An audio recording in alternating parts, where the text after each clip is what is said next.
Hello, everyone. I'm Emma, 35 years old, living in Seattle.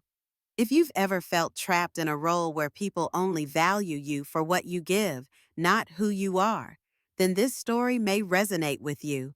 Last summer, at my sister Rachel's 10th wedding anniversary party in Portland, I faced a moment that turned my world upside down.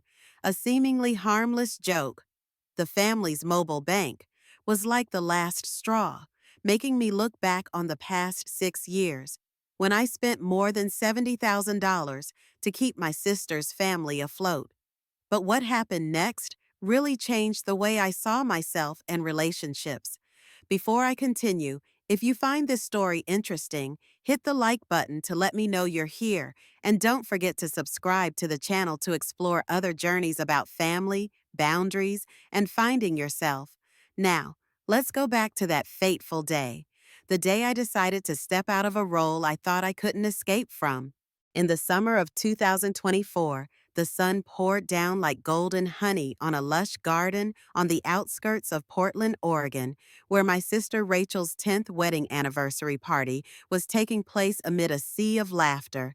Soft jazz music played amid the lively chatter, and the sweet scent of elegant climbing roses painted a picture of joy and togetherness. But for me, Emma, a 35-year-old successful data analyst living in Seattle, the scene was different.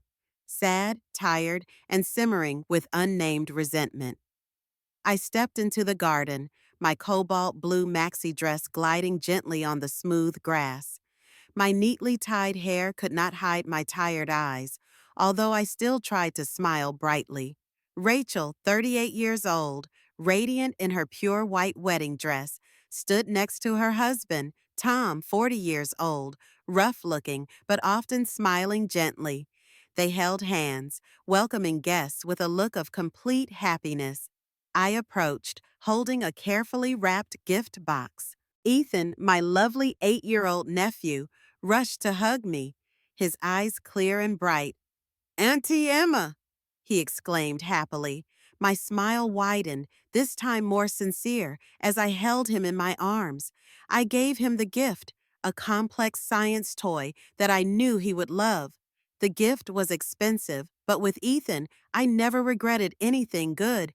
Rachel looked at the gift, her smile still bright, but her eyes swept over me with an indescribable glint. She patted my shoulder, a friendly pat, but one with subtle irony, and said loudly enough for everyone around her to hear, "Oh, Emma, our family's mobile bank is always so generous. Thanks." The world stopped. Mobile banking. The words rang in my head, cutting like a knife to my heart. Rachel had called me that many times before, but never had it felt so cruel and piercing.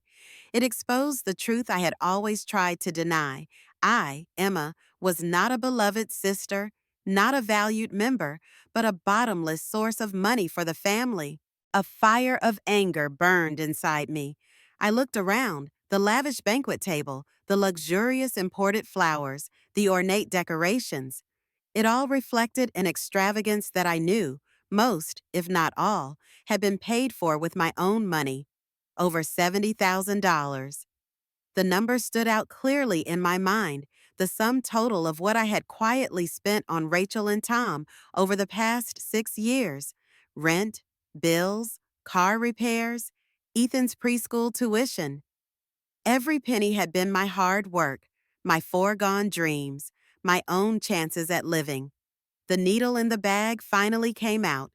The resentment that had been pent up for so long seemed to be about to burst out. In the middle of the bright Portland afternoon, in the middle of this fake happy scene, I looked at Rachel, at Tom, and then at my mother, Linda, standing not far away, smiling kindly. But none of them really saw me, the flesh and blood Emma, the one who had silently suffered and sacrificed. In their eyes, I was just a mobile bank, always ready to withdraw money. In that moment, I realized I had been used, brazenly and without gratitude. My silence was seen as weakness, my patience twisted into duty, and the last straw broke the camel's back.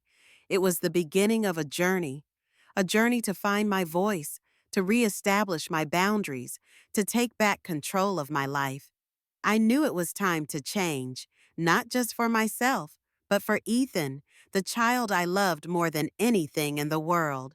The anger from the party was still there, but when I returned to my cozy apartment in Seattle, I found myself suddenly immersed in a deep sadness.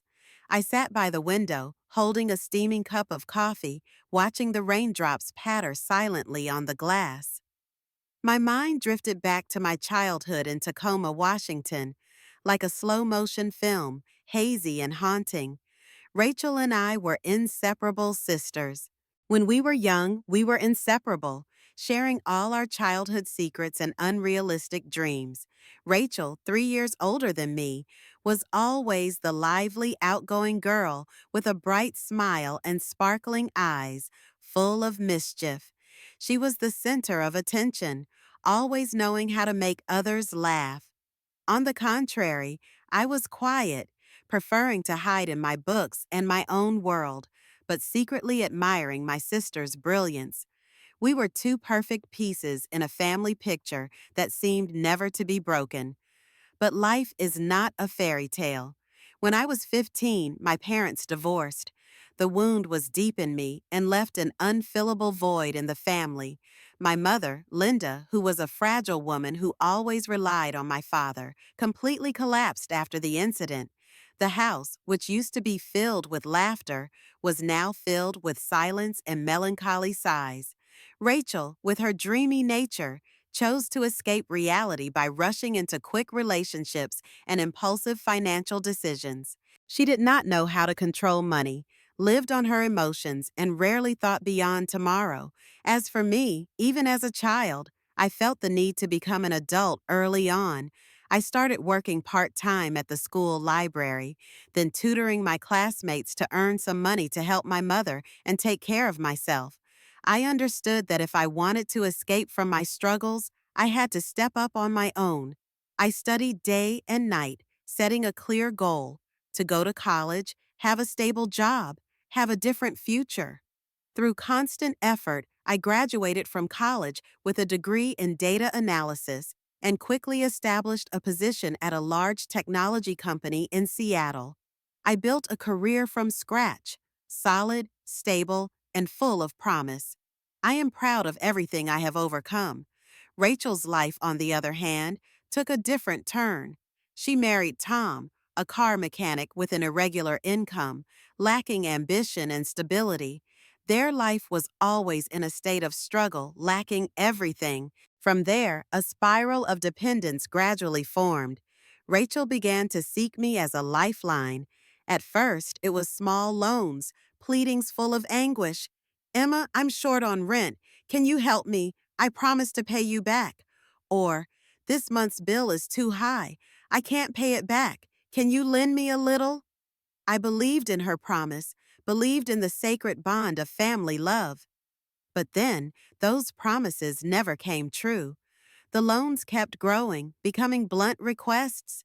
Money to fix Tom's car, money to buy things for Ethan, then his kindergarten tuition. I consoled myself by saying that I did it out of love for Ethan, my little nephew, to whom I had always devoted my heart. I didn't want him to live in the same poverty I had when I was a child. I wanted him to have a better chance, a brighter future. But over time, Rachel and Tom's dependence on me grew, along with their disdain for my help, as if it were a given. I was slowly drained, both mentally and financially. My childhood fear of poverty made me feel guilty whenever I refused to help my family. But now I was no longer sure. Was I loving or was I trapped? The call of mobile banking kept ringing in my ears, like a slap forcing me to face reality. I am so tired of always playing the role of the burden bearer, the one who always has to be strong, always ready to rescue mistakes that are not mine. I am also human. I also have my own dreams, dreams that have been postponed for too long. Now I know I need to escape this tiring cycle. Even though it is difficult, even though there will be injuries, I cannot continue to sacrifice myself for an invisible responsibility that has exceeded the limit. The desk in my small Seattle apartment was no longer a place where I would feverishly create complex data charts. Instead, it had become a brutal battlefield of numbers that made my heart ache. Before me were rows of bank statements and dense Excel spreadsheets stretched out under the pale desk lamp that illuminated my haggard face. I sat there, silently recording every expense for Rachel's family, each line a slice of my heart, a reminder of the silent sacrifices I had always made. The number was a shock, $15,000. Rent for Rachel and Tom when they were on the brink of eviction, the late nights when they called me for help. I still remember the sinking feeling in my stomach, fearing that Ethan, my little nephew, would be homeless. Then another $10,000 for endless car repairs for Tom, who never seemed to keep a car running for more than a few months.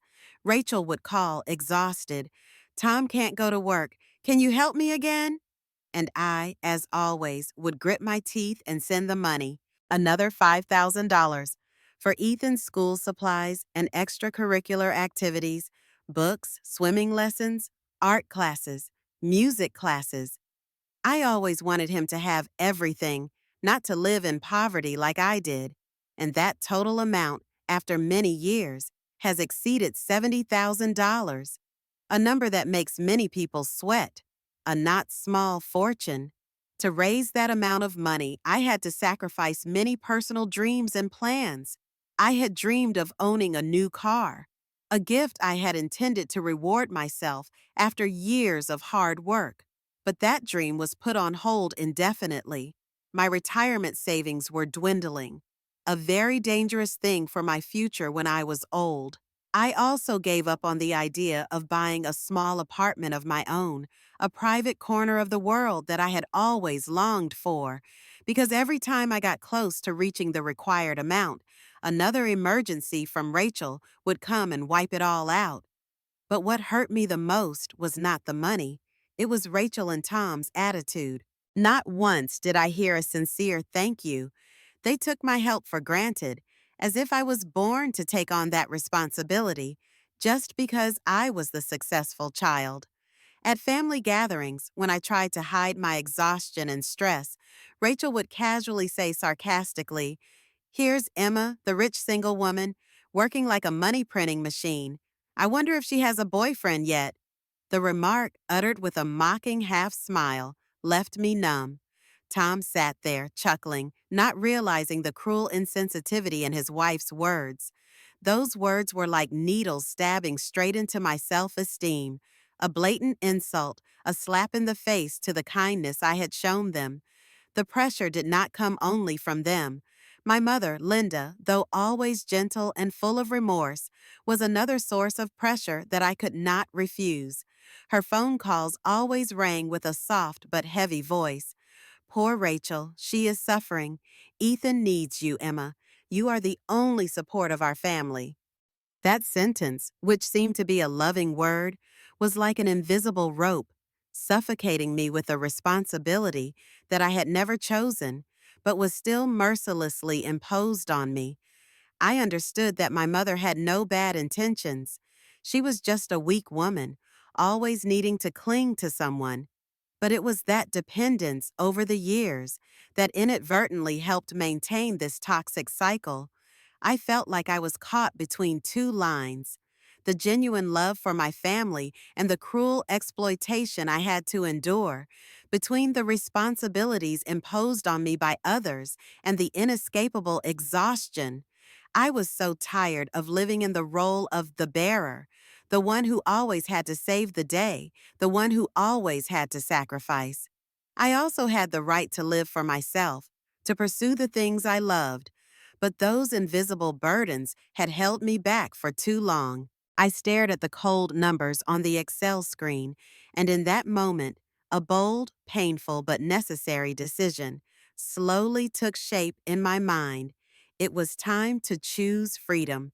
Back at Rachel's 10th anniversary party, the sounds of laughter, clinking glasses, and upbeat music were still all around me, But to me, all of those sounds seemed to have disappeared. What remained was the malicious echo of my sister's mobile banking taunt. The simmering anger inside me was no longer a quiet little spark. It was burning fiercely, sweeping away all the patience I had held onto for so long. I tried to take a deep breath to calm myself, but every fiber of my being was shaking with resentment. As Rachel and Tom prepared to cut the elaborately decorated multi-tiered wedding cake in the middle of the garden, Rachel, as if nothing had happened, turned to me. With the same bright smile, the same arrogant gaze, she said loudly enough for everyone around to hear, "Oh, by the way, Emma, please pay the restaurant bill later as a souvenir from you to us." The words seemed like a joke, but after years of struggling to support their finances, it felt like a slap in the face. It wasn't a request, it was a blatant order, a brazen way of taking possession of my efforts and money. I stood up abruptly. The sound of chairs being pulled out on the stone floor rang out loudly, causing many people to turn their heads to look. At that moment, I was no longer the gentle, quiet, and always gentle Emma. My face turned pale, but my eyes burned with an unprecedentedly strong fire. My voice rang out, clear and cold, each word as heavy as a rock, settling into the bustling atmosphere just now. "Sorry, Rachel, but I will not pay any bills. From today, I will stop all financial support for you and Tom." The space around me suddenly froze. The music became distant. The lively conversation stopped as if someone had pressed the off button. All eyes turned to me. Rachel looked at me, stunned as if she couldn't believe her ears. Her eyes gradually changed from surprise to confusion and then anger. Tom dropped the cake knife, his face red, so angry that he couldn't speak. "What? What did you just say, Emma? Are you that selfish? Are you trying to ruin my wife's party?" he roared, his voice filled with indignation. My mother, Linda, with a bewildered expression, hurriedly approached, her voice filled with anxiety and pleading. "Emma, what are you doing? This is a happy day. Don't talk about that here, okay?" But I didn't back down. I had waited too long for this moment. Even though my heart was pounding like it was about to burst, I kept my eyes cold and calm, looking straight at Rachel, my once close sister, now a stranger. I spoke slowly, my voice low but hard as steel. "You don't see me as a sister, you just see me as a bottomless purse. I've given you enough. It's time for you and Tom to take care of yourselves. I can't and won't take any more." I turned, my steps echoing decisively on the tiled floor. I did not look back. I ignored Tom's stunned gaze, his calls, his harsh curses, and my mother's despairing sighs. I walked out of the lavish party, where every chair, every bouquet had been my part, and out of the role that had been imposed on me for so many years. For the first time in my life, I set a clear boundary without trembling, without regret.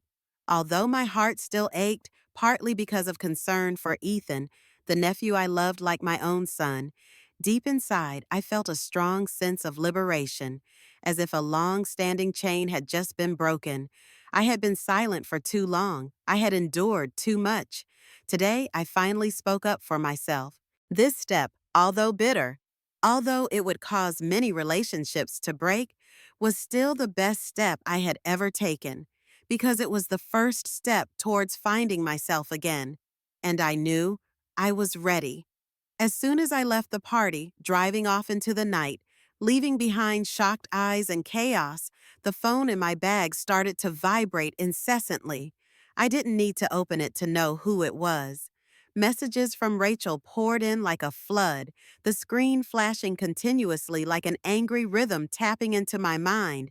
"How could you treat me like this? You ungrateful! Are you trying to destroy my family?" Each line was like a sharp knife, coldly stabbing into my heart, mercilessly. Then came the endless stream of calls from my mother, Linda.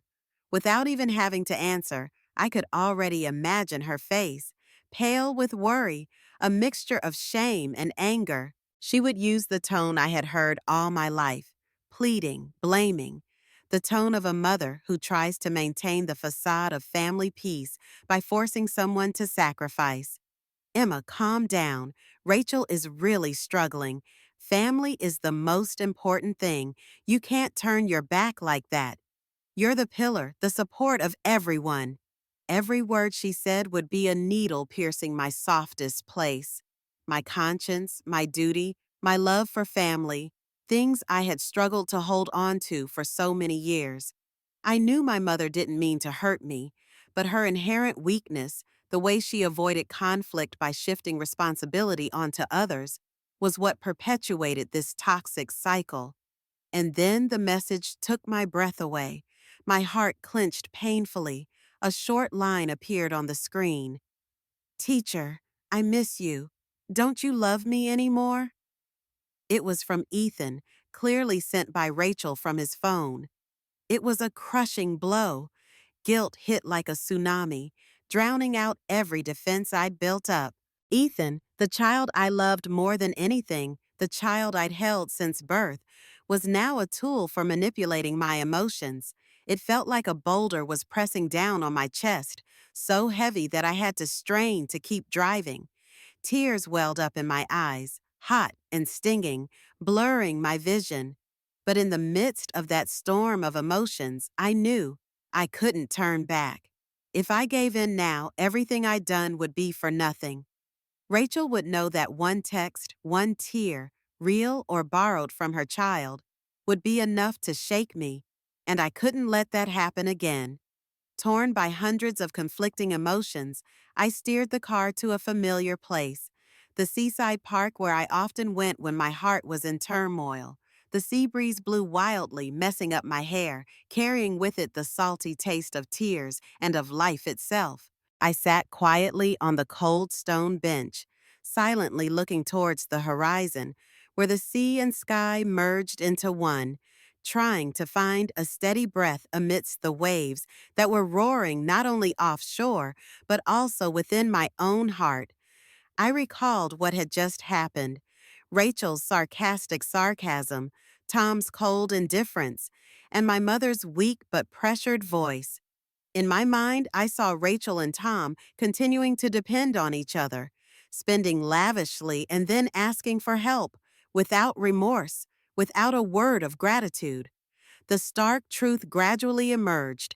Rachel had never intended to change. She didn't need independence. She just needed me, a tolerated sister, a bottomless wallet. I couldn't continue to be a life preserver for people who didn't want to swim for themselves. This wasn't about money anymore. It was a silent but fierce battle about boundaries, about self-esteem, about whether I was considered a whole person or just a means. My mind was torn in two. On one side was the guilt, the image of my mother pleading, my grandchild crying, the tangled threads of love that held me back. But on the other side was the cold truth. I had lost myself for too long. My family was looking at me as a traitor, but perhaps for the first time, I was standing up for myself. I could not continue to live someone else's life, wasting my youth, burying my dreams, and trading my inner peace for a responsibility that I had never voluntarily taken on. My tears still flowed, but this time they were not tears of helplessness or weakness. They were tears of someone rising after years of keeping his head down. I would not back down. I had to be strong, not just for me, but for Ethan.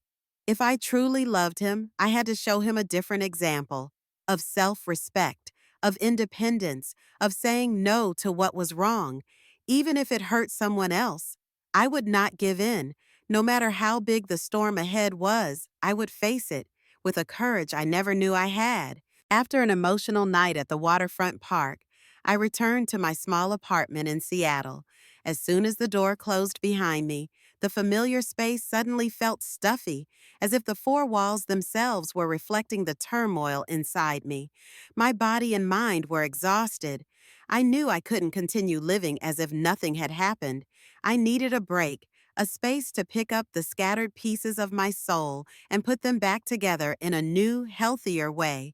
I decided to take 5 days off work, using the excuse of a family emergency, a small but necessary lie, so that I could cut all ties with the outside world and return to myself. During that time, I almost completely cut off contact with my phone, an object that had become nothing more than a source of stress. I turned off all notifications, only turning it on when absolutely necessary. Dozens of missed calls, unread messages from Rachel, from my mother. I saw them but did not touch them, because I knew that if I picked up the phone, I would be drawn back into the vortex of complaints, blame, and the kindling that ignited the guilt I was trying to extinguish. I sent Ethan only one message. I love you so much, Ethan. This is an adult matter, and your parents and I will need time to work it out. Don't worry, okay?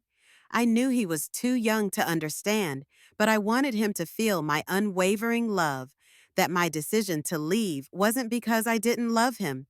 During those days of seclusion, I quietly faced myself. I sat for hours in front of the large window, where I could see the perpetually gray sky of Seattle and the towering buildings rising in the fog. I began to ask questions, questions that I had long avoided. Who was I living for? How much of myself had I sacrificed for the so-called responsibility? And what had I lost by carrying everyone? I thought of Sarah and Liam, two close friends whom I had inadvertently pushed out of my life. Sarah, my best friend from college, who would invite me to walk in the park or have coffee on the weekends. But I would always reply with the usual excuses: busy, not convenient.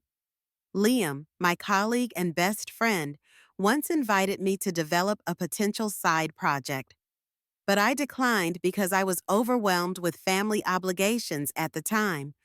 The hobbies I used to love, painting, reading long novels, jogging in the early morning, were all pushed back into the distant memory. Even simple dreams like a long trip, an aimless journey, were put on hold because of the endless financial rescues. I realized that I had been living as if Rachel were the center of the universe, and I was just a satellite orbiting her, never to be allowed to fall out of orbit. I had become a shadow of a family I did not choose, a tool used without understanding. Regret welled up, but so did anger. Anger at myself for being so weak, so forgiving, to trade my entire life for something called peace that was so toxic. I no longer wanted to be the one who stayed behind to clean up after others. I wanted to live my own life. However, the shadow called guilt still haunts me. Rachel, with her familiar accusations, Ethan, with his innocent eyes and the haunting question, "Don't you love me anymore?" At those times, I felt my heart soften, wanting to go back to being a mobile ATM, just to be at peace, to stop the criticism, to keep the little bit of affection that was left. But then the image of Rachel smirking, Tom sitting there enjoying himself, and the brazen demanding messages appeared clearly. Those scratches reminded me of the reason why I left. I knew this was not going to be a smooth breakup. This was a long battle, not just with them, but with myself. A battle to hold my line, to stand up for what was right, to never lose my humanity again. I had to be ready. No more weakness, no more hesitation. It was time for me to speak up, clearly, directly, without compromise. I had to draw the line, and most of all, stand by it. After a few days of much-needed quiet, when my mind began to calm like a lake after a storm, I knew I couldn't hide any longer. It was time to face Rachel again. But this time, I wouldn't be the one being pushed into a corner. I would be the one in control, the one who would set the rules. I chose video, not because I wanted to be closer, but because I wanted to see her true expression and let her see the unwavering hardness in my eyes. The laptop screen lit up, and Rachel's face appeared. The anger was still etched on her features, as if the discontent had become a permanent part of her. but I was no longer drawn to it. I took a deep breath, letting the cold air sink into my lungs, and then exhaled slowly. When I spoke, my voice was firm and clear, no longer shaky as it had been before. Rachel, we need to have a serious talk. This can't go on like this. Like an old script replay, Rachel immediately assumed the victim role. She began to complain about the unfairness of the situation, that I had abandoned my family when they needed me most, that Ethan would be the one to get hurt. What's wrong with you, Emma? I'm really having a hard time. You turning your back on me now. Are you still my sister? Rachel's voice was a mix of reproach and fake tears. But I had anticipated this move. I didn't let the story slip away from its main point. When Rachel began to lose her voice and get emotional, I stopped her immediately. My voice was calm but as sharp as a cold knife. Do you want me to list every penny I've spent on you and Tom over the past 6 years, Rachel? I paused for a beat, then said firmly, $70,000. That's the exact number. I started reading. Not a story, not a complaint. Just cold, hard facts, like a computer running a summary report. $15,000 for rent, so you and Tom don't get evicted. $10,000 for the constant car repairs that Tom never tries to save. $5,000 for Ethan's school supplies and extracurriculars, art classes, swimming, books, uniforms. The rest were smaller items, utilities, living expenses, even those unexpected meals where you forgot to bring your wallet. Each number I rattled off was like a hammer blow, crushing all excuses. Rachel froze. Her face changed from anger to confusion, then to a heavy silence as I continued to list in a flat, emotionless voice. With all the logic stripped away, Rachel turned to her final familiar and worn-out tactic, appealing to emotions, using Ethan as a scapegoat. If you do this, Ethan will have to change schools. He'll be laughed at by his friends. Do you want to see your nephew hurt? Do you know how much he misses you? Rachel almost screamed, desperate to appeal to my compassion, hoping that I would relent like I had so many times before. But this time, I was ready. I stared straight at the screen, unblinking, as if that gaze were the last straw keeping me standing. Ethan wouldn't have to change schools if his parents were financially responsible, Rachel. I love him, that's why I helped. But this isn't my job anymore. I'm not paying anymore, Rachel. You and Tom have to fend for yourselves. My voice broke at the end, not from weakness, but from the pain of saying it. But I didn't let that pain dim the determination in my words. I saw Rachel's eyes burn, no longer with pure anger, but with profound helplessness. She wanted to react, to retort, but no words would come out. No rationale would suffice. This confrontation was a turning point for me. Even though my heart still aches when I think of Ethan, I know I did the right thing. For the first time in years, I set clear boundaries and kept them. I understood that saying no wasn't cruel, but a courageous act of self-preservation. And, in a way, it was the best thing I could do for my loved ones. I had overcome my greatest fear, the fear of being rejected by my family, the fear of hurting the person I loved. The call ended in a long silence from both sides, but deep down, I knew I had just regained the most precious thing, my voice and the control over my own life. In the weeks since my stormy confrontation with Rachel, my life has yet to get back on track. Despite standing my ground and saying what needed to be said, I still can't shake the emptiness and uncertainty. The silence from my family has left me feeling like a prick. I was right. I know it, but is my stubbornness too costly? Am I losing the people I love most? That afternoon, I sat alone in my favorite coffee shop in downtown Seattle, a place that had always been my spiritual refuge whenever I needed to find myself. My cappuccino was cooling down next to my laptop, which was still open, while my mind was adrift in the shards of emotion that had yet to be sorted out. At that moment, my phone rang. An unknown number. I hesitated for a few seconds, then pressed the answer button. Hello, Emma. This is Mark, your cousin. His deep, warm voice took me by surprise. Mark, 42 years old, my maternal cousin, also Rachel's cousin, was a quiet person who rarely initiated contact. I didn't know how to react. I heard, Mark said, his voice full of sympathy. And I just want to say, you did the right thing. I know you're having a hard time, but you need to know that you're not alone. Your family, especially your mother and your aunt, have all seen what you've been through over the years. They know Rachel took advantage of you, but they just don't say anything. Maybe they're afraid of offending you, or maybe they don't know where to start. Mark's words were like a cool breeze through the desert of my soul, dried by isolation and guilt. I was suddenly speechless. I had lived in a world where silence was interpreted as agreement with Rachel, where I was too sensitive or selfish for complaining.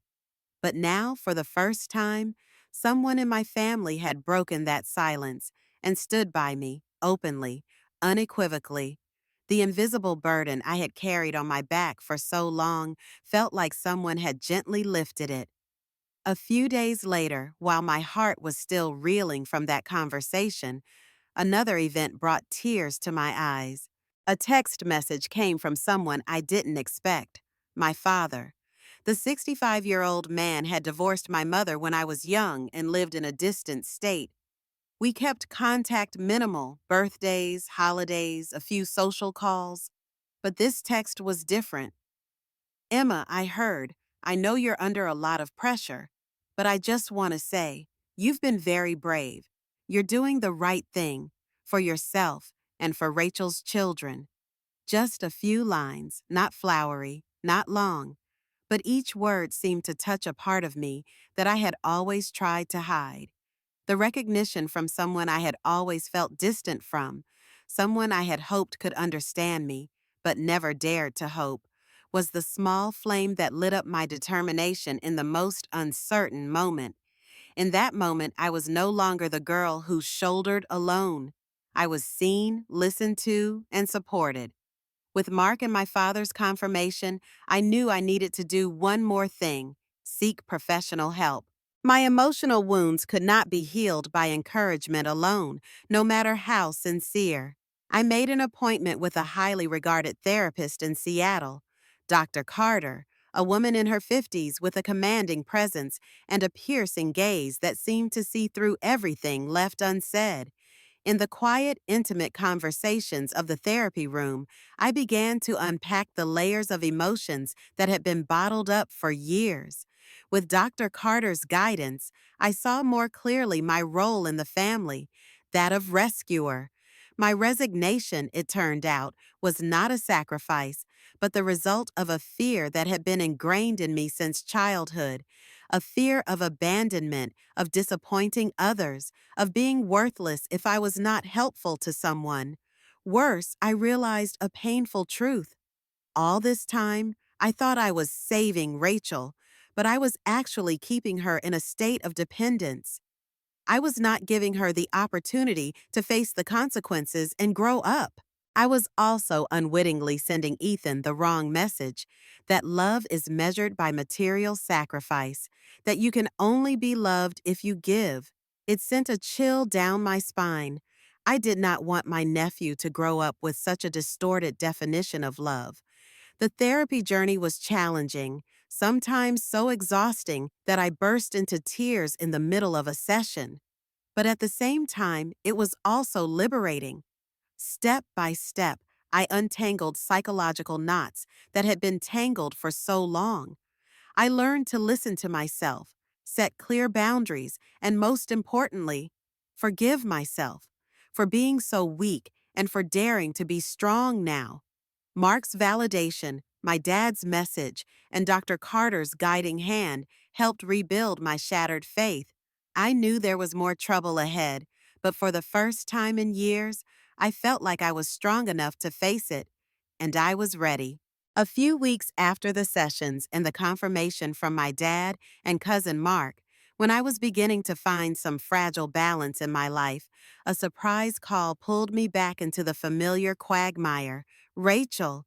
Her voice on the phone no longer carried the anger, the aggression, the resentment. Instead, it was soft and earnest, but I knew it was just another cover for her old manipulation tactic. Emma, Ethan really needs to take this STEM summer class. He loves science, you know. It's his future. But I don't have enough money. It's $2,000. Just help me out this time, okay? Just for Ethan, honey. Rachel's voice was the same, using Ethan as an emotional shield, appealing to my compassion with sweet visions of a promising future for him. My heart sank at the mention of his name. I pictured Ethan, bright-eyed and eager, as he explored his science kit's microscope for the first time. I knew that STEM class would be a great experience for him. My instincts urged me to say yes. But my rational mind, honed over months of therapy, soul searching, and internal struggle, was strong. This was a pivotal moment. I knew if I gave in now, everything I had worked so hard to build would come crashing down. I would be back in my old role, the bailout sister, the bottomless bank for other people's mistakes. I took a deep breath, my palms clenched. I knew I was about to enter a huge battle, not with Rachel, but with my own fear, the fear of hurting someone I loved. I measured each word, each breath. Rachel, I said, my voice calm but firm, I will not pay for that summer school. I paused. The brief silence seemed to let my words sink in. You and Tom are responsible for Ethan. He has done enough. Ethan needs to learn that his parents are responsible for his future, not me or anyone else. Immediately, Rachel screamed on the other end of the line. She was no longer faking it. Her voice was shaking with anger and panic.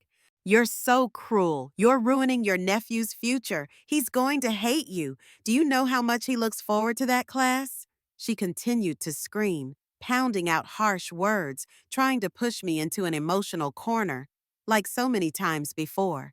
But this time, I didn't budge. I was prepared to be misunderstood by Ethan, cursed by Rachel, even ostracized by my entire family. I was prepared to pay that price, to teach Ethan an important lesson about responsibility, about boundaries, and that unconditional love does not mean unlimited indulgence. I knew it would break his heart for a moment, but if I didn't do it, Ethan would learn the wrong lesson, that someone will always save him, instead of learning to stand on his own 2 feet. This was an act of love, a rational love, even though it hurt. But I had to cut this toxic chain of dependence, not only to free myself, but to open up the possibility of true growth for everyone involved. After the call, I sat motionless for a long time. A sense of emptiness settled over me, like I'd lost something dear. But then, quietly creeping in, was a profound sense of relief I'd never felt before. I'd gotten over myself. I'd prioritized my mental and financial health. I'd drawn a line, not just for me, but for Ethan, for Rachel, for a future free of her. And then, as I predicted, Rachel and Tom, with no one left to turn to, began to face reality. In their panic and desperation, they were forced to take action. They looked for part-time jobs, cut back on all unnecessary expenses, and even started selling luxury items they had bought with my money. As for me, though I was still nervous about Ethan's reaction, though I was still wondering if he understood the deeper meaning of this choice, I felt a sense of relief like never before. An invisible shackle had been removed. I had overcome the most difficult challenge of my life, and now I was ready to write a chapter in which I was no longer a mobile bank for anyone, a chapter in which I lived for myself. A few months after my confrontation with Rachel, the culmination of my years as the carrier, my life in Seattle began to stabilize, but in a new way. I no longer had to shoulder the financial burden of others, and I no longer had to lie awake at night worrying about responsibilities that weren't mine. Peace, real and complete, was slowly creeping into every corner of my life. With the money I had saved and the dedicated advice of a financial advisor I had proactively sought out, I made a pivotal decision. I sold the large apartment where I had lived and moved to a smaller, more cozy apartment in the city center. This was no longer a sacrifice, but a deliberate choice based on a clear understanding of my true needs. This helped me significantly reduce my monthly living expenses while freeing up a large portion of my finances to focus on my personal goals. The new apartment, although smaller in area, was larger in the sense of freedom. It was completely my space, no longer a shadow of dependence, of invisible sacrifices. I started working more seriously with a financial advisor, building a retirement plan and long-term investments step by step. I wanted to make sure my future was built on a solid foundation. No one was the backup plan anymore, and I was no longer anyone's rescue plan. The numbers on the Excel spreadsheet, once a source of anxiety, now symbolized initiative and maturity. Each line of numbers was a small step forward on my journey to independence. At the same time, I gradually reconnected with the friendships I had neglected. I called Sarah and Liam, two close friends I had avoided out of shame and concern. They did not blame me. On the contrary, they welcomed me with deep sympathy. Long coffees, scenic walks, late night laughter, all gradually returned as an indispensable part of my new life. I realized how much beauty I had missed out on just because I was busy chasing a sense of misplaced responsibility. Then something unexpected happened, a small gift from life. Through a dating app, I met Daniel, 37 years old, a graphic designer with calm eyes and a warm smile.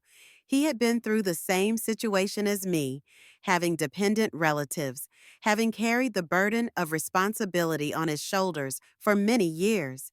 He understood the wounds I carried and never tried to fix them.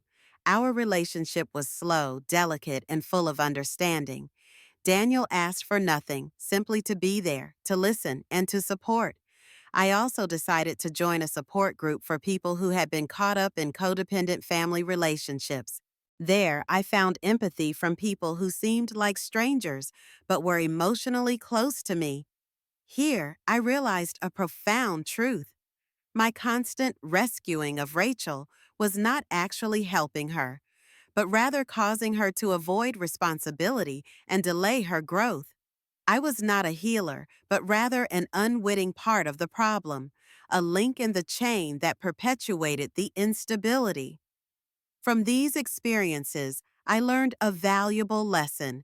Kindness, to be truly valuable, must come from a healthy, voluntary choice, not an obligation, and certainly not a response to manipulation. I cannot help someone who does not want to be helped, and I cannot continue to sacrifice myself to fill the void created by others. In order to love someone else, I must first love myself and protect myself from unnecessary consumption. I, Emma, finally felt like I was truly taking back control of my life. No more heart-wrenching phone calls. No more text messages asking for money to interrupt my sleep at night. I slept better, worked more efficiently, and began to rediscover hobbies I had lost. Thick novels, inspiring art exhibitions, or long walks through quiet forests. My life, while not glamorous like a flashy movie, was full and deep. There was freedom, clear boundaries, and a me, no longer defined by the role of mobile bank, but as an independent, fulfilled woman, living. 6 months after I had officially cut off Rachel's family's financial support, a difficult but necessary decision to protect myself, an unexpected email from her appeared in my inbox one afternoon. Even though my life had begun to settle into a more stable orbit, the sight of the name Rachel still sent a familiar twinge of pain through my gut. I sat motionless for a few seconds, hesitating before opening the email, bracing myself for the usual complaints and blame, an old refrain. But this time, the content of the email stunned me. It was not a harsh rebuke, but a sincere apology, something I had never expected to hear from Rachel. In a hesitant, sincere, and remorseful tone, she wrote, Emma, I'm sorry. I've been thinking a lot over the past 6 months. I know I took advantage of you all these years, and I'm truly sorry. I see my mistake. I read the words over and over again, my eyes watering with astonishment. For the first time, Rachel, who always defended and blamed, had admitted her mistakes so openly. She said that after I stopped supporting them, the whole family was in a real crisis. With no one to turn to, Rachel and Tom were forced to face the harsh reality. No money for rent, no living expenses. At first, there were long days filled with confusion, anger, and despair, but that very situation forced them to change. Rachel got a part-time job at a local clothing store. She, who was used to lavish shopping trips, now had to learn to live frugally, to count each small salary, and for the first time learn the meaning of money she earned. Tom also changed in an unexpected way. After many times of repairing the old car, which I had sponsored, finally, when there was no one to rescue him, he decided to use the little capital he had left to open a small auto repair shop. No one helped promote it, no one invested. Tom had to find customers himself, do everything himself. Gradually, with diligence and patience, the auto shop began to have stable customers, bringing in a relatively steady income.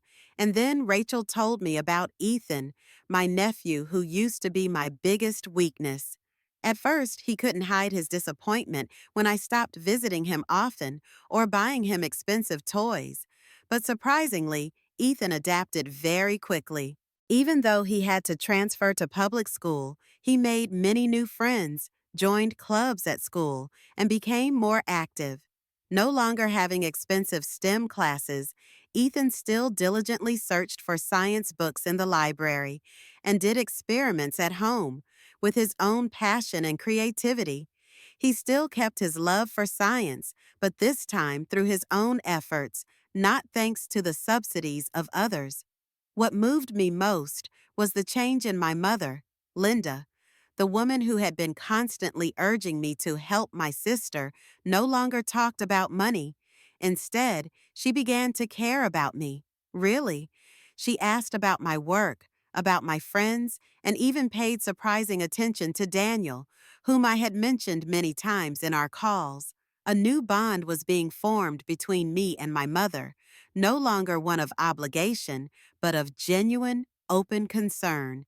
For the first time in a long time, I felt that my mother was listening, not to criticize or push me, but to understand me. Rachel also said that for the first time in their lives, her family began to be honest with each other and with themselves about their financial situation.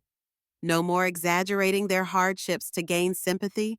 No more fanciful dreams of material things. They learned to live within their means.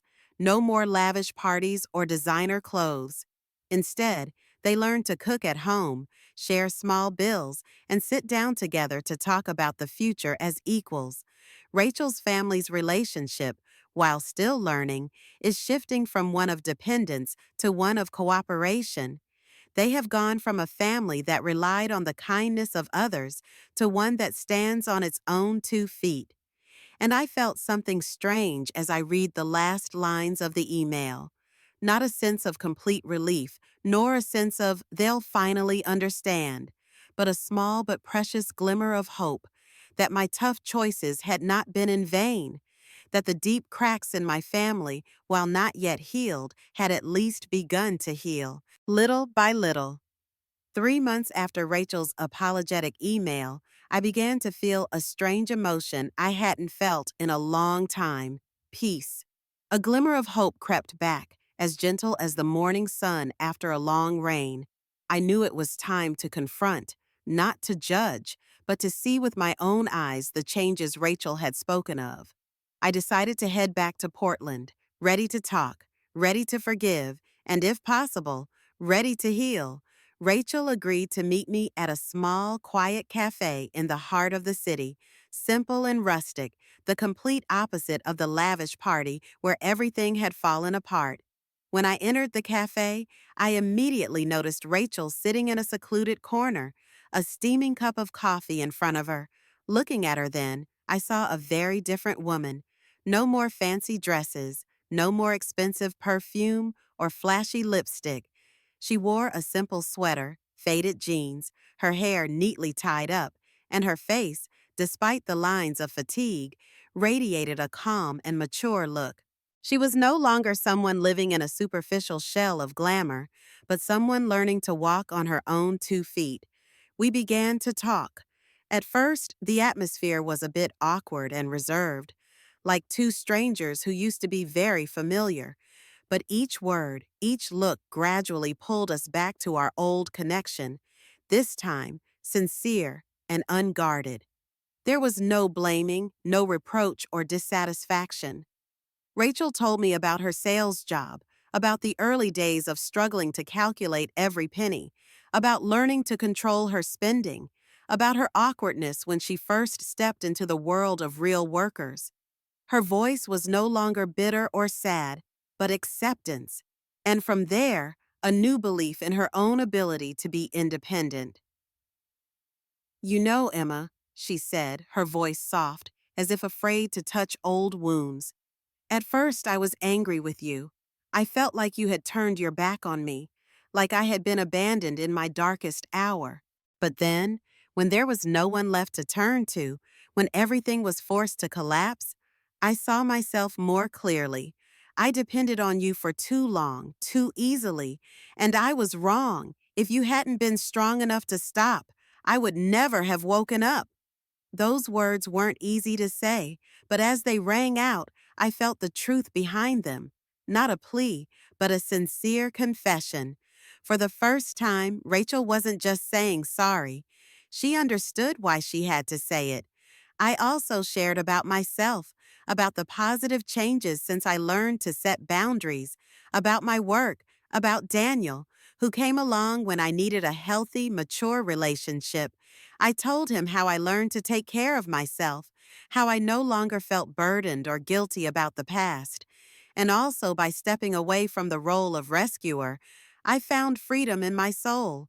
While in Portland, I spent more time with Ethan, my beloved nephew. I took him to the Science Museum, where he was as excited as if the world had opened up before his eyes. His eyes lit up at the models and gadgets, asking questions and saying, "Miss Emma," over and over again. We walked around the park together, doing little experiments with simple things he learned from library books. No expensive toys, just time, presence, and moments together. Love was cultivated in a simple but deeper way than ever. Ethan grew up, and I realized that my feelings for him had grown along with the way I loved him, no longer giving, but companionship. This reunion, though not particularly dramatic or emotional, was a quiet but important turning point. It demonstrated that setting boundaries does not destroy relationships, but can, in the right circumstances, be the opportunity to recreate a new relationship, a more honest, more mature one. I learned that love does not mean taking on all the responsibility, but rather giving others the opportunity to take responsibility for their own lives. The old wounds were still there, indelible, but they no longer screamed at me like they used to. They became healed scars, not ugly, but evidence of growth, of the journey of healing and learning to love more properly. I left Portland with a lighter heart, not because everything was perfect, but because I knew, this time, the change was real, and I was ready for a new beginning, not for anyone else, but for myself. A year after I made the decision that would change my entire life, I sat under a shady tree in a small park in Portland. The excitement of Ethan's 9th birthday party filled the air, and I couldn't help but smile.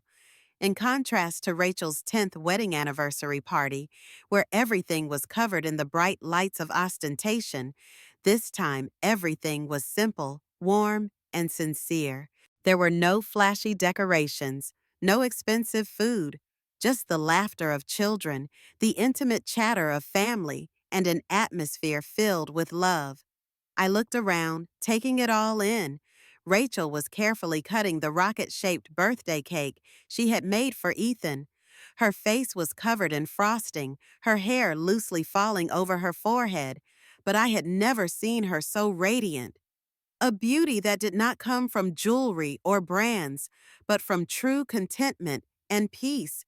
Tom stood beside her, his eyes filled with pride as he talked about his small auto repair shop, a job that was hard but honest and sustainable. He talked about his regular customers, about the joy of working with his hands. Ethan, that boy, blew out the candles with sparkling, excited eyes. He looked healthy, happy, and seemed to be growing up in a much healthier world. No one called me Mobile Bank anymore. No more half-joking, half-serious laughter that made me feel sad. Everything now came from the heart. In the quiet of a moment, as Ethan eagerly opened his present, Rachel turned to me and gently took my hand. Her hand, now calloused from work, wasn't as soft as it used to be, but it was surprisingly warm. There was something real in that squeeze, an unspoken apology, an unhurried hug. "Emma," she said, her voice choking, "you're the lighthouse of our family. You pulled me out of the darkness, even though I blamed you so much at the time. But because of you, I realized that being independent isn't as scary as I thought. And true love isn't about what you get, but what you learn to do for yourself.